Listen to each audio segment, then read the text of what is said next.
শান্তি বেলটা একটু মাখো তো। বেল মাখতে গেলে আমার নখ হাত সব নষ্ট হয়ে যাবে।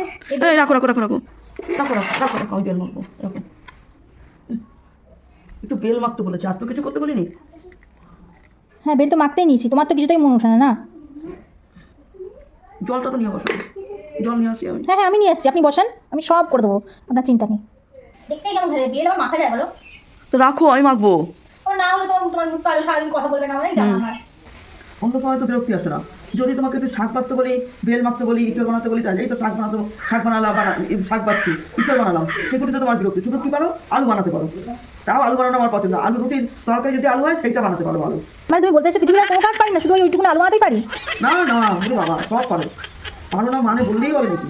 সব কাজ করতে পারো, আমি না থাকলে সব পারো। তখন উঠা সকালবেলা উঠা রান্নাও করতে পারো, জল খাবারও বানাতে পারো, সবই পারো। তাহলে বলো ঘোড়া দেখলে খোড়া হই। সেটা তো আছে।